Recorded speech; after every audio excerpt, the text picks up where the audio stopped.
saja berjanji, tapi membuktikannya dalam hari-hari hidup kami. Kami bersyukur untuk sore hari ini Tuhan Yesus, di tanggal 20 Juni 2026 kami boleh berkumpul kembali karena kami tahu ini adalah kesempatan daripada Tuhan. Ibadah seperti ini bukan saja sebuah kebiasaan yang baik, tapi ibadah seperti ini merupakan kebutuhan jiwa dan roh kami akan Tuhan. Sebab tanpa Tuhan kami kering, tanpa Tuhan kami bisa bingung, bahkan tanpa Tuhan kami bisa hilang akal.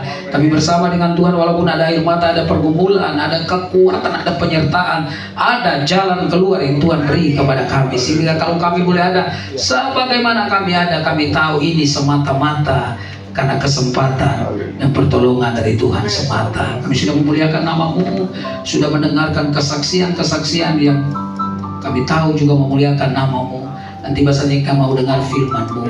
Hamba berdoa, Tuhan tolong kami semua. Hamba-Mu yang tidak ada apa-apanya, bertaruh diri hamba dalam tangan pengasihan-Mu. Segala kuasa kegelapan, roh jahat dalam bentuk apapun juga yang coba mengintervensi kami ketika kami mau mendengarkan kebenaran firman-Mu, kami bersatu menolak melumpuhkan kuasanya dalam nama Tuhan Yesus. Dan di dalam nama Tuhan Yesus kami berdoa dan siap mendengarkan firman-Mu. Haleluya, katakan sama-sama. Amin. Silakan duduk. Salam. Persekutuan ini sudah lama saya dengar, dan ada yang tanya sama saya tahun lalu, Pak udah khotbah belum di rumahnya Pak Birawa, adik dan Ibu Erti, adiknya Pak Andika? Saya bilang belum. Ayo Pak, khotbah di sana Pak.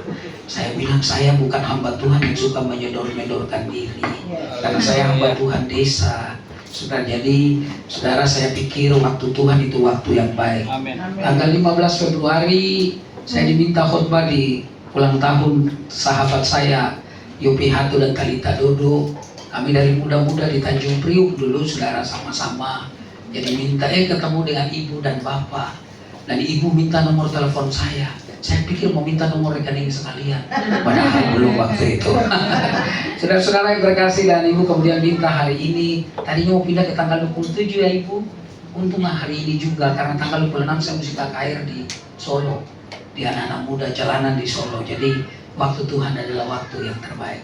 Terima kasih untuk puji-pujian ibu yang mimpin. Wah, bagus sekali, saudara-saudara yang terkasih. Saya nggak konsentrasi ada dulu di sini karena di depan saya begitu banyak makanan. Dan saudara-saudara saya hampir teralihkan konsentrasi saya. Nah, hari ini saudara yang terkasih dalam Tuhan, saya bicara tentang satu tema, menghadapi dan melewati masa sukar. Menghadapi dan melewati masa sukar. Keluaran 17 ayat yang pertama sampai ayat yang ke-6, saya akan bacakan ayat-ayat tersebut. Saudara-saudara yang terkasih, di jam saya 18.09, saya berapa lama khotbahnya Bu? Ya, oke. Karena saya pernah khotbah di satu tempat, saudara-saudara yang terkasih, lalu Pak Ahok datang, waktu itu dia wakil gubernur DKI, wakil daripada Pak Jokowi, lalu kemudian waktu saya datang pemimpin pujiannya bilang, Pak, waktu Bapak cuma 12 menit ya. Oke. Lalu dibalik lagi, Pak, 12 menit itu dengan sudah nama 2 pujian Pak. Oke. Bahannya Bapak kurangi? Tidak. Apa yang Bapak lakukan? Nanti lihat aja. Dan saya ngomong yang speech yang lebih cepat dari ini, saudara. Sesudah itu Pak Ahok maju ke depan, dia mau sambutan dan dia berkata, minta maaf Pak Pendeta, saya belum pernah dengar pendeta khotbah cepat seperti Bapak. Sampai saya nggak ngerti Bapak ngomong apa tadi. Keluaran 17 ayat pertama sampai ayat yang ke-6, di masa dan meribah, kemudian berangkatlah segenap jemaah Israel daripada gurun Sin, berjalan dari tempat persinggahan ke tempat persinggahan sesuai dengan titah Tuhan. Lalu berkemahlah mereka di Rafidim, tetapi di sana tidak ada air untuk diminum bangsa itu. Jadi mulai mereka itu bertengkar dengan Musa, kata mereka, berikanlah air kepada kami supaya kami dapat minum. Tetapi Musa berkata kepada mereka, mengapakah kamu bertengkar dengan aku? Mengapakah kamu mencobai Tuhan? Hauslah bangsa itu akan air di sana. Bersungut-sungutlah bangsa itu kepada Musa dan berkata, mengapa pula engkau memimpin kami keluar dari Mesir untuk membunuh kami, anak-anak kami dan ternak kami dengan kehausan? Lalu berseru-serulah Musa kepada Tuhan, katanya, apakah yang akan kulakukan kepada bangsa ini? Sebentar lagi mereka akan melempari aku dengan batu. Berfirmanlah Tuhan kepada Musa, berjalan di depan bangsa itu dan bawalah beserta engkau beberapa dari antara para tua-tua Israel. Bawalah juga di tanganmu tongkatmu yang kau pakai memukul sungai Nil, dan pergilah ayat yang ke-6. Maka aku akan berdiri di sana di depanmu di atas gunung batu di Horeb. Haruslah kau pukul gunung batu itu, dan dari dalamnya akan keluar air sehingga bangsa itu dapat minum. Demikian diperbuat Musa di depan mata tua-tua Israel. Menghadapi dan melewati masa sukar. Kalau Anda berharap mujizat terjadi di dalam hidupmu, maka satu hal yang Anda mesti tahu, bahwa ada masalah yang siap untuk datang, saudara yang terkasih. Sebab kalau tidak ada masalah, tidak ada mujizat. Kalau tidak ada persoalan, tidak ada jalan keluar. Kalau tidak ada pergumulan, saudara, tidak ada pertolongan dari Tuhan. Karena itu, saudara, Anda dalam hidupmu jangan lupa, permasalahan adalah universitas yang Tuhan sengaja bangun untuk orang melihat Tuhan lebih dalam lagi dan belajar kepada bangsa Israel adalah sebuah bangsa yang punya special covenant, punya perjanjian khusus. Saudara-saudara yang terkasih di dalam Tuhan, tidak ada bangsa di dunia ini, Amerika, Eropa, Tiongkok, Indonesia sekalipun, nggak punya perjanjian. Secara bangsa, secara individu, Anda dan saya punya perjanjian dengan Tuhan Yesus, saudara yang terkasih. Secara bangsa kita nggak punya perjanjian. Bangsa Israel punya perjanjian. Mereka dijanjikan paling tidak ada 3 hal. Kalau saudara baca dalam Kejadian 12, ada 3 berkat. Yang pertama, dibebaskan dari dosa. Yang kedua, dibebaskan dari penjajahan bangsa-bangsa asing. Dan yang ketiga, dibebaskan dari kemiskinan. Ada 3 suku bangsa di dunia ini yang kaya: Arab, Cina, dan Israel. Arab kenapa kaya? Karena dia membuat sebuah garis lurus, lalu dia ambil uang dan dia berkata, Tuhan, uang ini Tuhan yang punya. Yang jatuh di kanan Tuhan punya, yang di kiri aneh punya. Uangnya agak ke kiri, saudara, dia punya banyak, saudara. Orang Cina bilang, saya nggak buat garis, saya buat lingkaran aja kecil. Di lingkaran kaki saya sebesar kaki saya ini, lingkaran badan saya. Dan dia buat lingkaran, dia bilang, Tuhan, uang yang jatuh dalam lingkaran itu Tuhan punya, yang di luar itu punya saya. Tentu saja lebih banyak di luar. Israel nggak gitu. Israel dan Tuhan, saya nggak buat garis, saya nggak buat lingkaran. Semua uang ini Tuhan yang punya, ambil, kecuali yang jatuh semua, saudara-saudara yang terkasih. Makanya bangsa ini bangsa yang hebat, ya, karena mereka punya perjanjian khusus. Karena itu kalau Anda membaca Alkitab, di dalamnya ada perjanjian, katakan amin dan terus hidupi itu, karena perjanjian itu akan menjadi kenyataan dalam hidupmu. Saudara-saudara yang terkasih, ini yang saya bilang, bahwa kekristenan itu menjadi orang Kristen, orang yang paling berbahagia di dunia.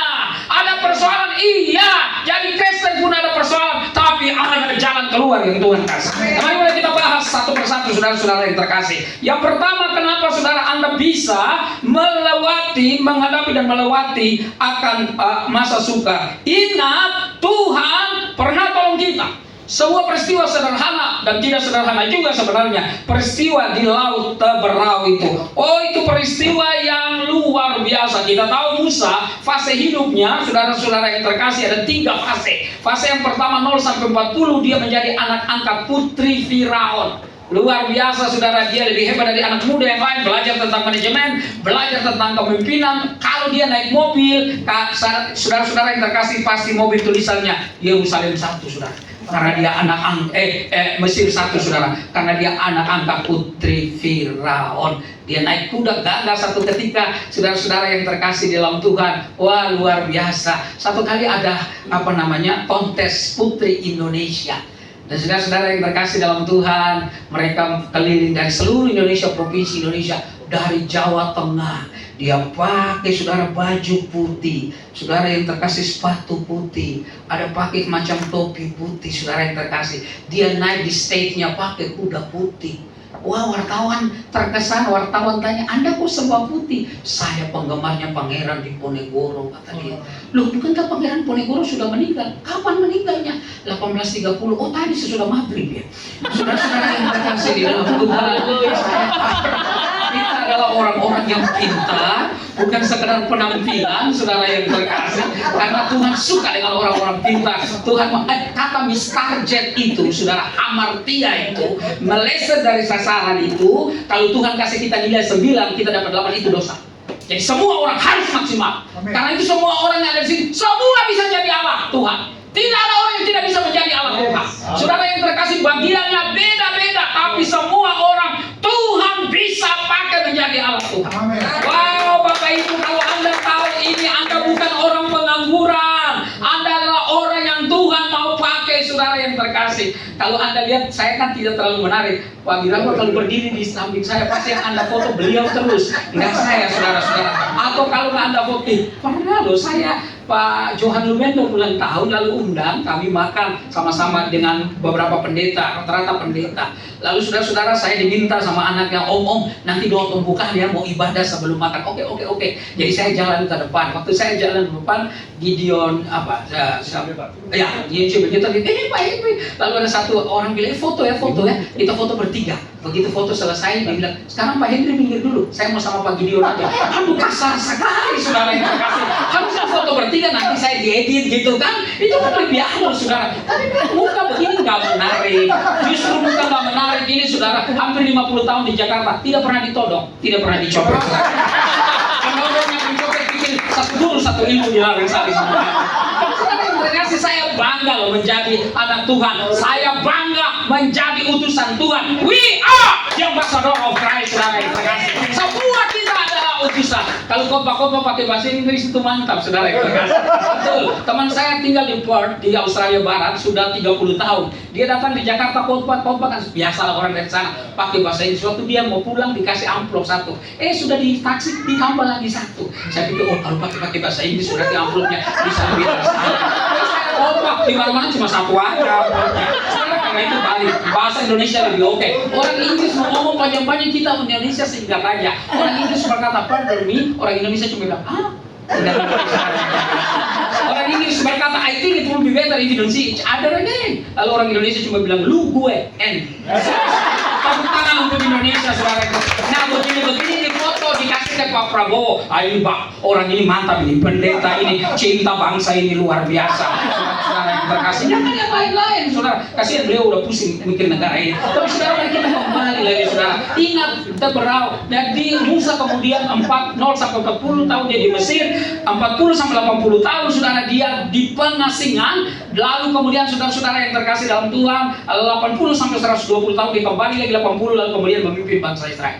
Musa satu kali Tuhan datang dan berkata, Musa, kamu ke Mesir, bebaskan bangsa itu. Saya nggak pandai bicara. Kalau itu laki-laki barangkali agak masuk akal, tetapi juga nggak mungkin orang nggak bisa bicara.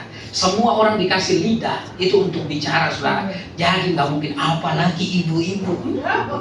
Ibu ketemu 5 menit belum selesai. 5 menit itu baru pembukaan, belum isinya, belum nanti terakhir. Jangan lupa aku waktu telepon jangan lupa sedapin kita perlu kumpul. Jadi saya soalnya menyaksikan satu kali di Pondok Indah di rumahnya Adris Suwono, saudara yang terkasih, istrinya Bu Kriste, anaknya dulu murid saya di Tirta Marta. Jadi saya suka dulu undang di sana. Lalu satu ibu pemimpin pujiannya waktu lagi memimpin pujian sekitar 10 sampai 15 menit, lalu berkata, silakan siapa yang mau bersaksi silakan maju ke depan. Nggak ada yang bersaksi. Lalu ada seseorang bilang, ini ibu di sebelah saya ulang tahun hari ini, ulang tahun loh. Oh enggak, aku nggak mau. Lalu pembinanya seorang ibu hamba Tuhan, dia datang bisikin sesuatu, dia langsung loncat. Mungkin ibu itu berkata, kalau ibu nggak bersaksi, ibu masuk neraka. Lalu saudara-saudara yang terkasih dalam Tuhan, dia bersaksi. Dia bilang, maaf, aduh, saya ini nggak pandai bicara. Dia mulai garuk-garuk kepala yang tidak gatal. Dia bilang, lu kaki saya udah mulai gemetar. Betul saya ulang tahun hari ini, tapi saya nggak biasa ngomong di depan. Lalu dia ngomong. Ibu yang nggak pandai bicara, saya mulai dia jam. Sudah 10 menit dia ngomong terus. Dan 15 menit dia ngomong, saudara. Dia nggak pandai bicara. Tapi ibu-ibu itu dengar baik-baik, potensial sekali untuk bawa jiwa. Kalau saudara baca di Yohanes pasal 4, ada seorang ibu yang memenangkan seluruh kota Sikar untuk Tuhan. Dia nggak sekolah teologi, no. Dia nggak punya titel dalam bidang teologi, nggak. Kalau Anda mau jadi gembala, Anda mau jadi pengkhotbah, harus sekolah supaya nggak salah ajarannya. Tapi hanya sekedar Anda berkata, saya diterima atau saya menjadi anak Yesus, saya terima Yesus, saya selamat, hidup saya berubah. Nggak usah sekolah teologi. Sesederhana itu saja. Itu yang saya bilang, semua orang bisa. Cuma kadang-kadang kita nggak mau. Anda tergerak tapi nggak pernah bergerak, dia jalan di tempat. Tergerak dan bergerak. Saudara-saudara, itu yang Tuhan mau semua kita. Bapak Ibu yang terkasih di dalam Tuhan Yesus, dikatakan dalam pasal Keluaran 14 ayat 13 dan 14, dikatakan, saudara, tetapi berkatalah Musa kepada bangsa itu, janganlah takut, berdirilah tetap dan lihatlah keselamatan dari Tuhan yang akan diberikannya hari ini kepadamu. Sebab orang Mesir yang kamu lihat hari ini tidak akan kamu lihat lagi untuk selamanya. Persoalan yang sedang Anda hadapi, Tuhan bisa bereskan sekarang juga. Bapak Ibu yang terkasih, karena itu jangan pernah ragukan Tuhan sedikit pun. Jangan. Manusia bisa berjanji tapi melupakan bisa. Satu kali saya dulu asistennya pendeta Yusuf Rodi, lalu satu kali kami mau bangun gereja di depan Alfa Indah, ada tanah yang cukup besar. Lalu ada malam dana dan Fetri, mission singer ya namanya, Fetri, Yanto, Betty, dan mereka diundang untuk nyanyi. Saya MC-nya, lalu Yanto bilang, "Bu, ikut nyanyi." Oke, lalu ikut nyanyi. Nah, saudara itu tanggal 30 April. Nah, saya mau cerita dulu latar belakangnya. Kami tinggal dulu, istri saya dipercayakan jadi gembala, istri saya orang Sunda, dipercayakan jadi gembala di sebuah tempat di Ciater. Ciater bukan di puncak sana. Ciater itu dekat BSD. Kepanjangan dari BSD itu Bintaro Sono dikit. Saudara-saudara yang terkasih, jadi agak jauh. Namanya Ciater, saudara. Istri saya jadi gembala di situ. Kantor saya di Alfa Indah, di tempatnya Pak Yusuf Roni. Dan saya kadang-kadang pulang malam, saudara, karena ada pelayanan. Lalu satu kali dia nangis. Kami belum punya anak, saudara-saudara yang terkasih waktu itu. Dan satu kali dia nangis karena dia bilang, "Pak, sepi Pak, beli televisi dong Pak." Saya bilang, oke, kita tabung ya televisinya. Saya bilang tiap bulan kita tabung 100.000 karena gaji kami persembahan dari gereja 500.000 tahun itu. Jadi 100.000 nanti bulan Mei kita beli televisi yang 14 inch. Istri saya bilang kecil banget, nanti gambarnya nggak kelihatan terlalu jernih. Oh, kalau mama mau gambarnya kelihatan gampang, gimana? Kursinya tarik lebih depan lagi, depan televisi. Nanti kelihatan. Saudara-saudara yang terkasih, jadi kita mulai nabung. Januari 100.000, Februari 100.000, Maret, April dan Mei. Nah, 30 April itu malam dana. Lalu sesudah kita bawa acara, biasa duduk di round table begitu, lagi duduk dengan istri, dengan beberapa majelis gereja. Lalu sepasang suami istri datang dan berkata, "Oh Pak Henry, Bapak yang baru habis nikah, yang mana istrinya ini?" Saya bilang, "Oh maaf Pak, kami nggak bisa hadir, waktu itu kami ada honeymoon di Amerika." Dalam hati, ngapain cerita-cerita. Lalu dia bilang begini, "Pak, kami mau kasih sesuatu." Wih, tapi saya ditendang sama istri saya kaget, saudara yang terkasih. Biasanya wanita di mana-mana begitu, lagi sakit kepala, dengar ada duit, sembuh sakit kepala. Lalu Bapak Ibu yang terkasih dalam Tuhan, dia bilang, "Pak, kami mau kasih televisi." Oh, kita lihat-lihatan. Besoknya kan kami mau beli. "Pak, ini TV-nya betul Pak. Ada kartu nama nggak?" Dalam hati saya boro-boro kartu nama saya. Kartu nama orang aja tidak ada di dompet saya. Karena tanya yang kenal saya, saudara-saudara yang terkasih. Lalu kemudian saya kasih nomor telepon di rumah. Dan dia malam hari itu topik kami, "Besok orang mau kasih televisi." Saya bilang, "Puji Tuhan Maya, besok sambil naik motorin. Besok orang mau kasih televisi." Jangan puji Tuhan dulu Pak. Itu kan kita belum kenal." "Oh iya juga ya, Maya, kita belum kenal." Tapi siapa tahu orang mau kasih. Jadi saya menguatkan, istri saya melemahkan, istri saya menguatkan, saya melemahkan, saya melemahkan, saya menguatkan. Kira-kira begitu kan kita. Sampai rumah malam kita tidur, lagunya ucapan syukur karena besok orang mau kasih televisi, saudara. Pagi hari bangun biasa orang Maluku pisang goreng dengan teh panas, saudara. Duduk sambil kita topik, kapan ya, jam berapa kira-kira ya? Jam 8, jam 9, jangan-jangan jam 10 topiknya mulai berubah. Kita bilang, "Ya jemaat kadang-kadang begitu Pak." "Iya, kadang-kadang jemaat janji, Pak Gembala, pokoknya Pak Johan kami janji, kalau kami mau jual rumah, Pak Johan tolong doakan. Kalau rumah ini laku, per bulan ya kami kasih ke gereja." Betul, rumahnya laku, tapi dia pindah gereja lain. Tapi setengah 11, saudara, sebuah mobil klakson, saya loncat, saudara yang terkasih. Saya buka pintu dan bilang, "Ini rumah Pak Henry." Saya bilang, "Iya." Mau ada kiriman, dalam hati sudah tahu. Dan begitu diturunkan, saudara, 29 inch build up waktu itu. Tuhan itu hebat. Anda harus melalui pergumulan. Karena itu ingat, kalau saya ingat semua yang Tuhan lakukan dalam hidup kami, Bapak Ibu yang terkasih, saya tahu satu perkara, bahwa Tuhan tidak pernah tidak akan tolong kita. Karena itu lalu keberapa dikatakan Tuhan akan berperang, ayat 14, pasal 14, Tuhan akan berperang untuk kamu dan kamu akan diam saja. Satu kali saya diundang sebuah gereja lagi Piala Dunia, kira-kira 8 tahun yang lalu, saudara-saudara yang terkasih, waktu Prancis juara, saya masih ingat itu berapa tahun lalu, 12 atau 8 tahun lalu. Lalu begitu saya masuk, karena ada satu gembalanya bilang, "Pak, nanti kita nonton bola sama-sama." Nonton dia di ruang pertemuan, di gereja mereka ada ruang pertemuan. Begitu saya masuk, wah, jemaat bilang, Pak Henry maju ke depan, ngomong sesuatu." "Ngomong apa? Ini kan kita cuma nonton." Ngomong. Lalu mereka tanya, "Pak, ada klub negara mana yang Bapak paling favorit? Tapi harus ada di Alkitab." Untuk saya berpikir cepat, sudah Brasil. Saya bilang, "Kok Brasil?" "Di Mazmur pasal pertama. Apa saja yang kamu perbuat pasti berhasil." Saya bilang,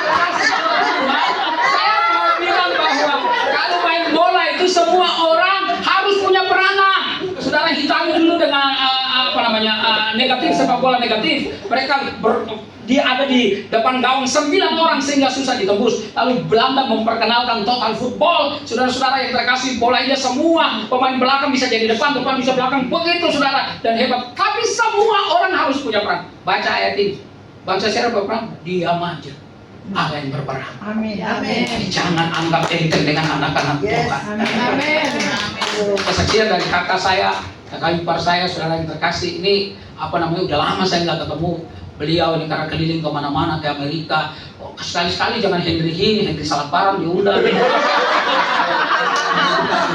Tapi saudara yang saya kasih, betul banyak kami keluarga ada banyak kesaksian mau diceritakan. Tuhan luar biasa, diam aja, Tuhan yang kerja. Udah, nggak usah malas. Orang mau ngapain nggak apa-apa, Tuhan yang balas. Kalau dulu saya di Tanjung Priok, nggak boleh pikir apa-apa, sodapa mana. Yogi Hatu paling tahu dulu kami di Priok itu, wah pelayanan itu, karena itu saya pelayanan dan ada kolektor daerah Blok M, saudara. Wah, suruh mereka berdoa, susah sekali. Ini anak Timur dan Ambon, Bapak, jangan suruh saya berdoa. Saya tanya dong kenapa? Doa saya belum lancar. Saya bilang nggak apa-apa karena kali ini kita butuh doa yang tidak lancar. Saya berdoa mau lari kemana? Lalu mereka sengaja terlambat. Saya bilang saya pengen terlambat, dia yang berdoa. Besok-besok seluruh lampu merah dekat Blok M, saudara mereka terobos. Yang penting tidak terlambat supaya tidak.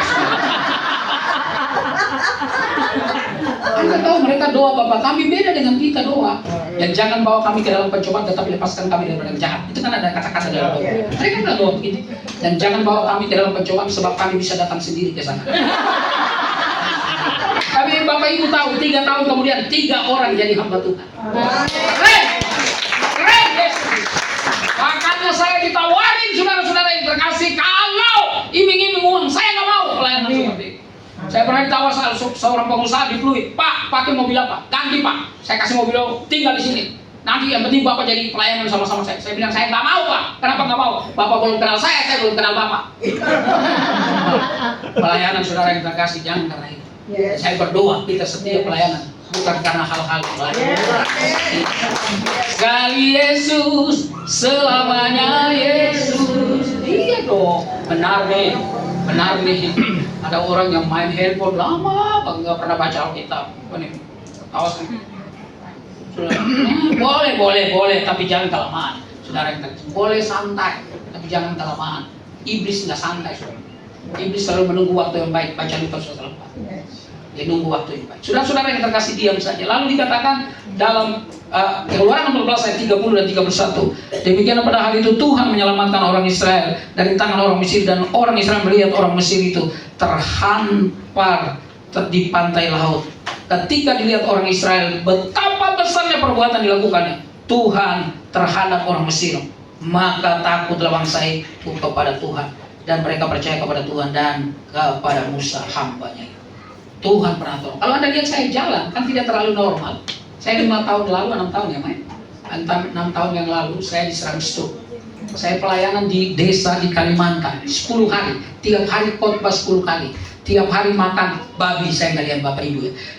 Pagi babi, siang babi, malam makan babi. Saya dikasih babi, Superman dikasih babi, dari kepala sampai kaki berminyak semua. Kurang tidur, kurang istirahat. Lalu saya diserang stroke. Saudara yang terkasih, 17 hari saya terbaring. Mbak Sri, istrinya Pak Johan, telepon ke RSPD, lalu kemudian saya masuk di sana diperiksa. Ada pengumpatan di batang otak, saudara-saudara yang terkasih. 17 hari saya disuntik.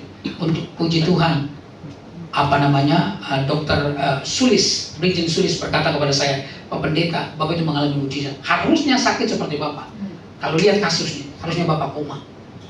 Yang kedua, mulut bengkok atau lidah belok. Tapi dua-dua itu tidak terjadi. Waktu saya hidroterapi di dokter Kemang, Dokter Maria Sangasinga, seorang dokter Katolik.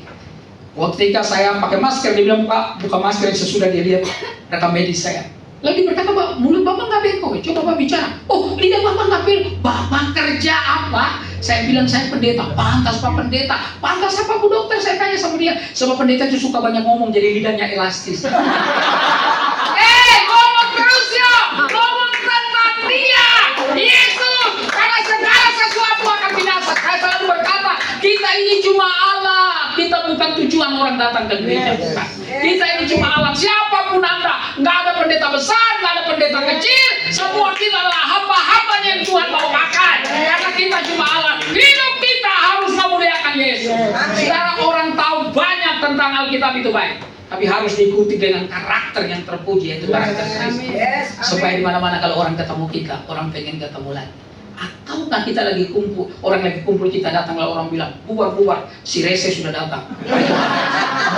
Karena itu saya berdoa, semua ibu-ibu dan ibu-ibu yang manis yang takut akan Tuhan, bapak-bapak yang hebat, bapak-bapak jangan sombong. Kita ini kalau tanpa istri, kita itu rapuh. Suami itu, saudara yang terkasih, manjanya lebih tinggi dari perempuan. Laki-laki itu sifat manjanya lebih tinggi dari perempuan.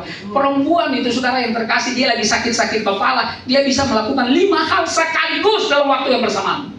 Dia bisa gendong anaknya masih kecil sambil buat sarapan anaknya yang sudah tua, yang tertua, sambil telepon, sambil nonton televisi, sambil nyetrika. Hebat sekali, saudara.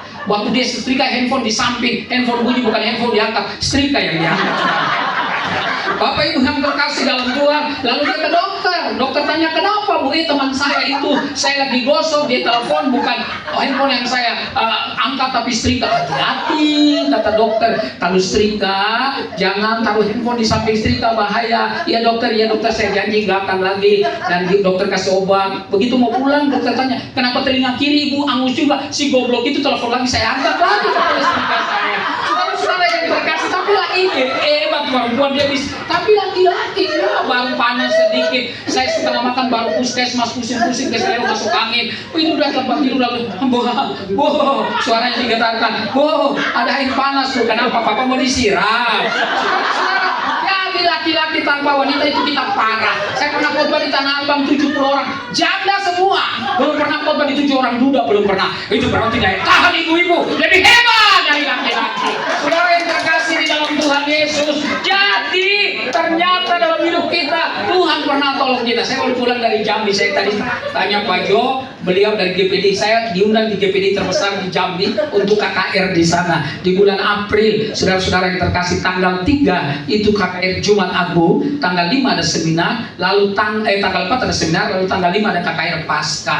Kakak saya baru meninggal di awal Februari, jadi saya pergi ke kampung, saudara yang terkasih, lalu 1 bulan lagi balik lagi ke sana untuk buat ibadah. Saudara-saudara yang terkasih dalam Tuhan, pulang itu saya capek karena habis itu kemudian saya pergi ke Puncak, ada pimpin retreat, sesudah itu mesti turun. Bapak Ibu yang terkasih, ada peresmian rumah dengan di satu tempat di daerah dekat Depok sana. Lalu kemudian hari Minggu saya ada khotbah 4 kali, dan Bapak Ibu yang terkasih, hari Seninnya saya mulai hangat panas. Hari Selasanya belum. Hari Rabunya saya bilang mau telepon panitianya, pendetanya, tolong undang pendeta lain saja, nanti saya KKR karena badan saya rasanya nggak sehat. Saya nggak bilang istri saya, sebab kalau istri saya tahu dia tahu saya sakit, pasti dia nggak izinkan. Saya pernah tanya sama istri saya, kenapa Mama begitu sayang sama Papa? Dia ngomong begini, sebab produksi seperti Papa tidak akan keluar lagi. Bapak Ibu yang terkasih dalam Tuhan, tapi saya bilang hari Kamis saya berangkat, saya bilang in the name of dalam nama Yesus saya pergi, saya lakukan apa yang saya harus lakukan, dan Tuhan pasti lakukan apa yang Tuhan lakukan. Saya batuk, saudara yang terkasih. Dari Jumat itu Kamis istirahat di hotel dengan beberapa panitia. Hari Jumat saya masih jam 9 pagi khotbah, diminta nyanyi nggak bisa karena suara saya jangankan nyanyi, ngomong aja fals, saudara, sambil batuk. Tapi saya bilang, Tuhan, saya tetap KKR walaupun batuk-batuk, capek apa serak, saya mau. Hari Sabtu itu seminar 4 jam, saudara-saudara yang terkasih. Tapi kemudian hari Minggu saya mulai pulih, dan Tuhan tolong saya secara sempurna. Hari Minggu itu saya bisa khotbah, bisa nyanyi, dan saudara-saudara yang terkasih, saya bilang iya Tuhan, mengandalkan Tuhan tak pernah dikecewakan, tak pernah disia-siakan. Tuhan kita hidup, Dia ada. Saudara, kenapa Anda ibadah hari Minggu sih? Saudara tahukah sejarahnya? Itu karena murid-murid merayakan kebangkitan dari Tuhan Yesus. Makanya kalau ibadah hari Minggu, ibadah seperti ini, ibadah harus penuh dengan sukacita, jangan muram. Satu kali saya pernah khotbah di sebuah gereja, pemimpin pujiannya loncat-loncat, gembalanya diam aja. Hampir sama tanya, Bapak punya persoalan apa dengan pemimpin pujiannya?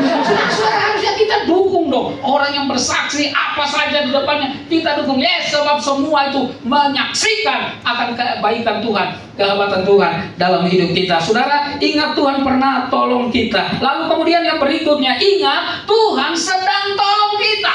Bapak Ibu yang terkasih, Tuhan pernah tolong, tapi juga Tuhan sedang tolong kita. Dalam Keluaran 15 ayat 25, Musa berseru-seru kepada Tuhan, dan Tuhan menunjukkan kepada sepotong kayu. Musa melemparkan itu ke dalam air, lalu air itu menjadi manis. Di sana diberikan Tuhan ketetapan-ketetapan, peraturan-peraturan kepada mereka, dan di sanalah Tuhan mencobai mereka. Bapak Ibu yang terkasih, mereka mengalami banyak hal yang luar biasa. Air yang mau diminum nggak bisa minum karena pahit. Musa melemparkan sepotong kayu, air yang berubah pahit itu menjadi manis. Kenapa demikian? Karena semua apa saja dalam dunia ini adalah ciptaan Tuhan yang adalah pencipta. Thomas Alva Edison, penemu lampu pijar ini, ketika dia buat percobaan sampai ribuan kali dan dia berhasil, banyak orang bertepuk tangan untuk dia, tapi dia berkata, nggak perlu bertepuk tangan untuk saya, karena saya tidak menciptakan sesuatu, saya hanya menemukan sesuatu yang sudah ada. Allah kita dia pencipta, karena itu saudara, air yang pahit berubah menjadi manis. Nah, kalau ada ibu-ibu di sini yang suka bajuan, so beli es batu itu, lalu kemudian bikin es teh bajuan, untung modal nggak ada saudara, untung besar saudara-saudara yang terkasih. Musa ingin menunjukkan, atau Tuhan ingin menunjukkan kepada bangsa Israel melalui Musa, saya sedang tolong kamu, kamu sekarang bersama dengan saya tolong kamu. Bukan itu saja, kalau kita melihat saudara yang terkasih di dalam Tuhan, di Ulangan 29 ayat 5 dikatakan 40 tahun lamanya aku memimpin kamu berjalan melalui padang gurun, pakaianmu tidak menjadi rusak di tubuhmu, dan kasusmu tidak menjadi rusak di kakimu. Saya main tenis 1 minggu 3 kali saudara yang terkasih. Dulu saya punya sepatu tenis itu agak murah, karena memang nggak bisa beli yang agak lumayan baik. Padahal yang murah itu saudara yang terkasih, paling 4-6 bulan rusak lagi. Jadi kalau hitung-hitung, lebih baik itu beli yang agak lebih bagus sedikit. Saudara-saudara yang terkasih, waduh, bangsa Israel, kalau saya dikasih uang banyak, saya mau bikin pabrik sepatu namanya Israel. Jaminan 40 tahun gak rusak-rusak. Ini untuk menunjukkan kepada bangsa Israel, kalau Tuhan yang nyuruh, Tuhan yang tanggung jawab. Amin. Permisi Pak Bu, persebutan ini sudah 5 tahun. Tuhan yang suruh kan? Tuhan yang tanggung jawab. Amin. Karena itu setia. With faithful I will be there, and I will give you crown of life. Apa itu artinya saya nggak tahu saudara-saudara. Saudara-saudara yang terkasih, setia sampai mati, maka aku akan memberikan mahkota kehidupan. Oh, orang setia itu penting banget. Saya persekutuan mau 2 orang saya layani. Saya pernah khotbah peti kemas di Tanjung Priuk, saudara yang terkasih. Cuma saya nggak tahu, saya menghadap ke depan, saya nggak tahu ada berapa orang di belakang. Pemimpin pujian yang nggak bersemangat begitu, saya cuma 2 orang. Saya turun dari mimbar, saudara, saya ke depan, saya goncang-goncang 2. Saya bilang semangat, ayo semangat, saya bilang. Dalam hati saya berani banget, wah, yang mana orang-orang yang lain? Kenapa cuma berdua aja? Saudara yang terkasih, karena saya nggak mau lihat-lihat itu. Saya pernah khotbah di gereja besar, saudara yang terkasih. Pertama kali saya khotbah, sampai sekarang saya khotbah 10 tahun di tempat mereka. Mereka ada satu bilang sama saya, Pak, Bapak bangga ya bisa khotbah di gereja kami. Bangga kenapa? Gereja kami kan nggak sembarang loh undang orang. Pak, saya kalau melayani di Nias, pelosok Nias, di Kalimantan, di Papua, di Maluku, saya bangga. Di pelosok sekalipun, yang penting ada Yesus hadir. Nah, karena bukan hal-hal yang lain, saudara. Karena Tuhan Yesus, Bapak Ibu yang terkasih. Karena Tuhan Yesus, karena itu Bapak Ibu, Tuhan pelihara, Tuhan jaga. Satu ketika saya diperlakukan dalam pelayanan secara tidak adil lah. Mereka rapat, nggak undang-undang saya, gaji saya dipotong. Tadinya potong 1/4, lalu potong setengah. Anak saya masih kecil, ini anak saya yang besar. Yang kedua nggak ikut, saudara yang terkasih. Dan saudara-saudara yang terkasih, akhirnya saya memutuskan untuk mengundurkan diri. Saya punya pelayanan belum banyak waktu itu. Saya marah, saudara, marah. Karena saya dengan istri terpaksa puasa terpaksa puasa. Tapi anak saya yang umur 2 tahun lebih dan 1 tahun, karena mereka beda cuma 1 tahun 7 bulan dengan adiknya, nggak bisa. Mereka perlu susu, mereka perlu makan. Marah saya, saudara. Saya bilang oke, kalau mau mafia oke. Saya bilang oke. Saya dalam hati begitu, oke, mau jadi apa? Jadilah. Nah, tapi saudara-saudara yang terkasih dalam Tuhan, saya marah tetapi juga bingung bagaimana kami makan tiap-tiap hari. Satu kali kami berdoa, saya mau berdoa mengampuni, nggak bisa, saudara. Sakit banget rasanya. Tapi hampir 1 bulan. Lalu 1 malam saya dengan istri saya mau berdoa, Tuhan seperti bilang, kamu jadi hamba Tuhan, kamu khotbah tentang kasih. Kamu khotbah tentang pengampunan.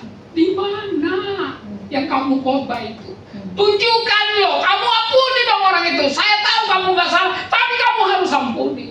Kita berdua nyanyi, aku berserah, aku berserah. Saya pegang tangan istri saya, air mata, bantal penuh dengan air mata. Saudara yang terkasih, lalu saya bilang, Tuhan, saya berdoa, ampuni saya karena saya nggak bisa mengampuni. Saya sebut nama orang itu, lidah saya seperti itu. Saya nyanyi lagi, nangis lagi. Dan begitu saya sebutkan nama orang itu, beban berat terlepas. Amin. Dan hari itu Tuhan buka pelayanan saya sekarang. Yes, Tuhan ada dan tetap tolong kita. Amin. Asalkan punya hati yang lurus di hadapan Tuhan. Yes. Amin. Jangan ada sedikit pun saudara-saudara yang terkasih rasa sakit hati, dendam dan seterusnya. Jangan dendam sama mertua, walaupun mertua kaya tapi pelit, ya jangan dendam. Doakan dia saudara-saudara yang terkasih. Anak mantu ganteng tapi kurang ajar, doakan. Karena saya percaya begitu orang dekat dengan Tuhan, wah orang jadi bebas. Handphone saya ini lumayan canggih, bisa matikan AC di rumah. Saudara, caranya menelpon pembantu di rumah, tolong matikan AC saya.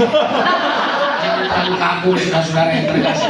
Modernisasi boleh datang dan pergi saudara, boleh baru terus. Tapi kebutuhan orang akan Yesus tetap selama-lamanya. Amin. Tak bisa digantikan oleh apapun. Guru vokal saya, karena saya studi teologi dan studi musik gereja, saudara-saudara yang terkasih. Guru vokal saya, teman sekolahnya di Biola University, saudara-saudara yang terkasih di Los Angeles. Teman sekolahnya adalah adiknya Elvis Presley. Anda kenal Elvis, Anda tahu bapak-bapak umur di atas 50 tahun, pasti tahu orang ini. Elvis Presley seorang penyanyi yang luar biasa di tahun 70-an, dia meninggal tahun 77. Saudara, masih muda, 42 tahun dia meninggal. Saya dulu baca bukunya, saya penyanyi termasuk favorit. Pakai celana dulu namanya Chuck Berry, makin besar di bawah makin mantap. Lalu kita jangan sampai kiri kanan tempias, saudara yang terkasih. Lalu dia udah nyanyi, Are you lonesome tonight? Do you miss me? Lalu Bapak Ibu, adik dari Elvis Presley cerita bahwa Elvis waktu dia masa-masa akhir hidupnya menyedihkan sekali. Dia lihat ada 4 pemuda yang namanya The Beatles muncul di televisi. Lalu dia ambil pistolnya, dia tembak. Dan dia bilang anak buahnya, gantilah. Dia mau tidur minum obat, nggak mau tidur minum obat, mau rekaman minum obat, tiap hari dengan obat-obatan. Dia mati dengan mengenaskan sekali. Wah, kalau dia tahu bahwa di dalam Yesus ada damai, ada ketenangan, pasti hidupnya berbahagia. Amin. Amin. Jadi bukan karena harta orang berbahagia, bukan. Yes. Saya udah ketemu banyak orang kaya yang saudara-saudara yang terkasih, dia bilang, untuk apa harta saya? Saya ketemu dengan seseorang yang punya di Australia, kaya sekali, rumahnya besar sekali menghadap laut, itu rumah paling besar. Dia berkata, Pak, di kamar atas itu air mata saya banyak jatuh untuk anak-anak saya. Karena itu saya memutuskan untuk kemudian jadi hamba Tuhan. Kaya boleh, jangan Anda pikir, wah Pak Henry larang kaya. Enggak, Alkitab mengizinkan orang kaya. Bahkan tidak ada orang yang sebelum dia dan sesudah dia sekaya dia, namanya Salomo. Nggak ada orang. Jadi Alkitab mengizinkan orang kaya, tapi semua kekayaan, semua jabatan, semua yang kita punya pergunakan untuk memuliakan Tuhan. Jadi Jadi saya itu senang orang ajak makan, senang. Tapi saya lebih senang sambil ajak makan kita bicara tentang pelayanan. Mau apa? Mau apa? Saya baru pulang dari Kalimantan, saudara, dari desa, 12 jam dari Pontianak. Saudara-saudara yang terkasih, di sana ada 1.500 ibu-ibu kumpul di sebuah desa, 40 orang, 40 gereja yang hadir. Nah, waktu sudah 3 hari KKR dan hari terakhir itu hamba-hamba Tuhan nyanyi. Saya kan suka tanya gembala yang pusatnya, di mana mereka, ada jalannya, mereka ada yang terbalik, saudara, di sungai. Kasihan, waktu mereka nyanyi sekitar 30 orang lagi nyanyi. Sama saya bilang, Tuhan berkatilah. Ini pahlawan-pahlawan iman yang luar biasa. Nggak disorot sama kameramen, handphone man, iPad man, tapi mereka luar biasa, saudara. Mereka nyanyi, saya bilang, Tuhan berkati mereka. 3 hari sudah saya pulang di Jakarta 1 hari, teman saya seorang pengusaha telepon saya, saya dengar you baru pulang dari Kalimantan, dari saya. Iya, saya ada kirim berkat ya, tolong bagi ke mereka. Dia bilang, bagi, saya bagi. Ada 1-2 punya rumah rusak. Saudara, saya baru doain teman mau pergi ke Singapura, hari ini dia berangkat, ada periksa kesehatan. Dan dia tergerak untuk kasih, saya kirim langsung ke sana. Dan saya bilang pakai itu semua untuk kalian melayani Tuhan. Makin giat lagi, makin giat. Lihat, Tuhan sedang tolong. Tuhan bukan saja pernah tolong, sedang tolong. Dan ingat, Tuhan tidak pernah meninggalkan kita. Ayat yang kelima dan keenam, Keluaran 17. Berfirmanlah Tuhan kepada Musa, berjalan di depan bangsa itu dan bawa beserta engkau beberapa orang dari antara para tua-tua Israel. Bawalah juga di tanganmu tongkatmu yang kau pakai memukul singa ini. Maka aku akan berdiri di sana di depan. Tuhan bukan saja pernah tolong kita, Tuhan bukan saja sedang tolong kita, tapi Tuhan juga berdiri di depan untuk menantikan dan tolong kita. Ada seorang pelari tahun 1968 ikut lari maraton di Meksiko. Saudara-saudara yang terkasih, begitu dia baru lari beberapa menit, saudara-saudara belum sampai 20 menit, kemudian kakinya cedera, berdarah. Tapi dia tetap berlari, saudara yang terkasih. Dia tetap berlari. Tidak lama kemudian sang pemenang sudah didapatkan dan dikalungkan medali emas. Orang-orang sudah pulang, saudara. Tapi pemuda ini tetap berlari dengan cedera, dengan darah, saudara, dari kakinya. Dan dia terus berlari dan akhirnya dia menyelesaikan panjangnya lari maraton itu. Lalu beberapa wartawan mendekati dia dan berkata, kamu namanya siapa? John. Dari mana kamu berasal? Dari Tanzania. Loh, kenapa kamu lari terus? Kamu kan lagi cedera dan pemenangnya sudah diketemukan. Kenapa kamu lari terus? Dia berkata, negara saya mengutus saya. Bukan saja memulai pertandingan ini, tapi bagaimana mengakhiri. Yesus, saya bilang, Tuhan, jangan sampai saya memulai dengan baik, tapi mengakhiri dengan tidak baik. Saya mau Tuhan, tolong kita semua supaya kita mengakhiri pertandingan ini. Karena ada Tuhan yang sedang menanti kita. Saudara-saudara yang terkasih, orang Israel itu diingatkan, jangan lupa Tuhan. Makanya dalam Ulangan pasal 6 mereka diingatkan supaya berulang-ulang, ajarkan berulang-ulang anak-anak mereka waktu di rumah dalam pebaringan, waktu duduk dalam perjalanan, supaya mereka ingat. Sebab manusia itu cepat lupa. Apalagi kalau pinjam uang orang, lupa banget, saudara. Bahkan sekarang orang pinjam uang lebih galak daripada kita yang kasih pinjam, saudara. Saya juga bingung. Tapi Bapak Ibu yang terkasih dalam Tuhan, Tuhan mau ingat, saya nggak pernah berubah. Tuhan nggak pernah berubah dalam segala hal, saudara. Penyertaannya, kasihnya, anugerahnya, pertolongannya, mujizatnya tidak pernah berubah. Jangan lihat suamimu, jangan lihat istrimu, jangan lihat orang, jangan lihat pendeta bisa berubah, saudara yang terkasih. Lihat Yesus, pandang wajahmu, angkat kepada Dia. Harusnya pendeta juga nggak boleh berubah sih. Harusnya anak-anak Tuhan juga harusnya tetap kasihnya. Tapi itu kenyataan yang kita akan lihat, saudara-saudara yang terkasih dalam Tuhan. Dan Bapak Ibu yang terkasih dalam Tuhan, lalu dikatakan Yesus dengan tegas berkata dalam Matius 28 dan 20, dan ajarlah mereka melakukan segala sesuatu yang telah kuperintahkan kepadamu. Dan ketahuilah aku menyertai kamu senantiasa sampai kesudahan. Bukan 1 tahun. Bukan 10 bulan, bukan 1 tahun, bukan 5 tahun, bukan 10 tahun, tapi sampai selama-lamanya. Oh, setia terus sama Tuhan. Saya akhiri khotbah saya ini dengan sebuah kisah. Semua orang tahu namanya Alexander Agung. Saudara-saudara yang terkasih, dia menundukkan beberapa negara termasuk Turki, beberapa 1-2 negara Eropa. Hebat sekali Alexander Agung. Dia dari kerajaan Makedonia, kerajaan tua di Yunani. Saudara-saudara yang terkasih di dalam Tuhan, dan satu kali waktu dia sakit keras dan hampir meninggal, dia panggil orang-orang dekatnya, dia berkata, tolong kalau saya meninggal, buat peti mati saya dan lubangkan peti mati saya di kiri dan di kanan, supaya waktu saya meninggal tangan kiri dan tangan saya bisa dikeluarkan dari sana. Tolong waktu saya meninggal, hamparkan semua harta kekayaan saya di jalan-jalan yang saya lalui menuju tempat terakhir peristirahatan saya. Dan tolong kalau saya meninggal, panggil dokter terbaik di kerajaan ini, supaya mereka yang datang memikul peti saya, supaya dunia tahu bahwa dokter terbaik sekalipun tak bisa menyelamatkan nyawa saya. Supaya dunia tahu bahwa harta benda saya tidak bisa menyelamatkan, supaya dunia tahu saya pulang dengan tangan kosong, nggak bawa apa-apa. Anda tahu, Anda dan saya pulang dengan kemuliaan Kristus dalam hidup. Sabarlah hambaku yang setia, kata Yesus, masuklah dalam kebahagiaan Tuhan. Cara mati tidak penting, yang penting cara kita hidup. Kita puji. Ku pandang wajahmu dan berseru, pertolonganku datang darimu. Peganglah tanganku, jangan lepaskan. Kaulah harapan dalam hidupku. Ku pandang wajahmu dan berseru, pertolonganku datang darimu. Peganglah tanganku, jangan lepaskan. Kaulah harapan. Mari kita berdiri bersama dan katakan sekali lagi. Ku pandang wajahmu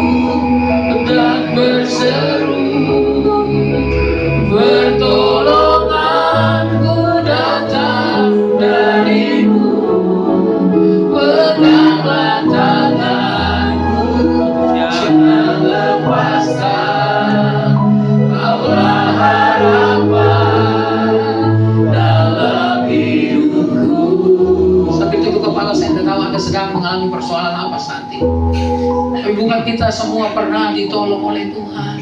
Lihat ke belakang, Anda akan berkata terima kasih Tuhan Yesus. Kadang-kadang persoalan itu kalau sedang kita hadapi, kita sulit untuk melihat jalan keluar. Ayat yang kita baca menunjukkan orang Israel menyalahkan Musa.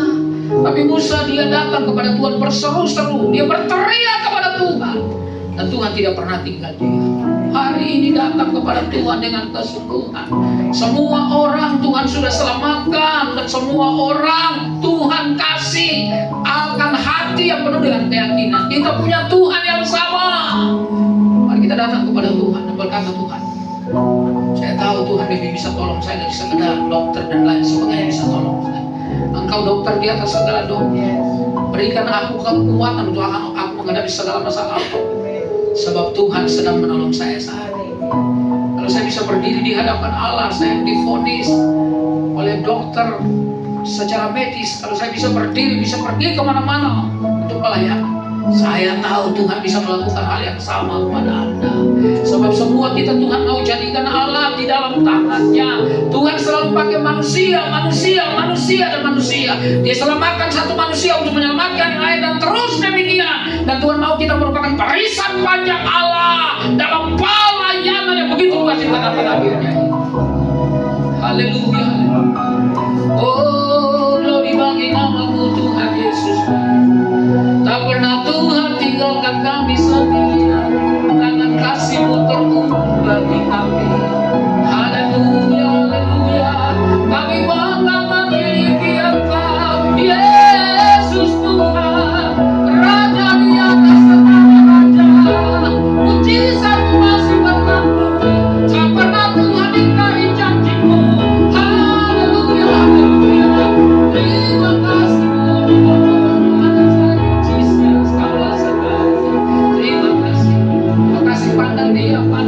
Pandang dia. Jangan hanya mendengar orang lain bersaksi. Yang harus satu ketika berdiri di depan berkata, betul, Tuhan Yesus baik. Saya juga ditolong oleh Tuhan. Datang bicara kepada orang yang Anda ketemu. Tidak ada yang bisa sama seperti Yesus.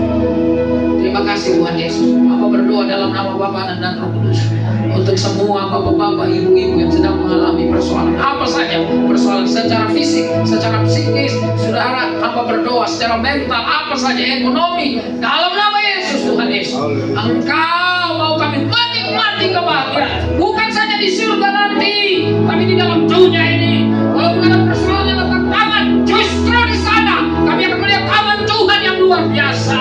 Ketika engkau terlalu begitu ditakuti, oh kau hanya menyuruh Musa memelukkan tongkatmu, dan waktu perahu itu terbelah, mereka berjalan di dasar air itu. Tuhan, ada banyak persoalan mereka lebih laut perahu dalam hidup kami, tapi kami percaya Tuhan yang sama yang pernah menolong bangsa Israel, Dia bisa tolong kami juga.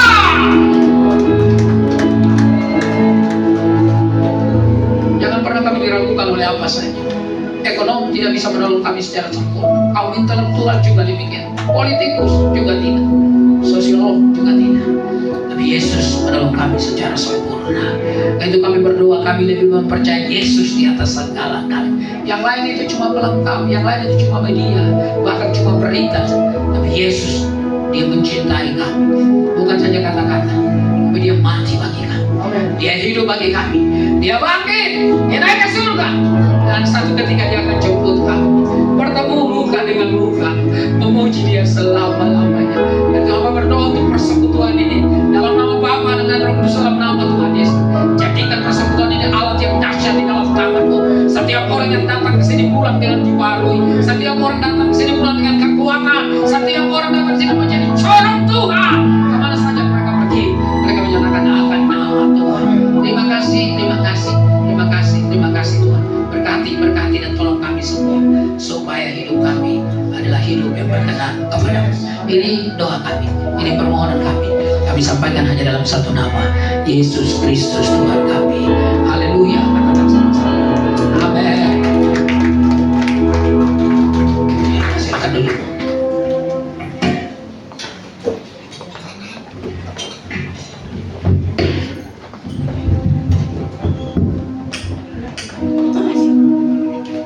Puji Tuhan, terima kasih buat hamba-Nya yang sudah memberitakan firman Tuhan, dan kami yakin firman Tuhan ini menjadi berkat bagi kami. Amin.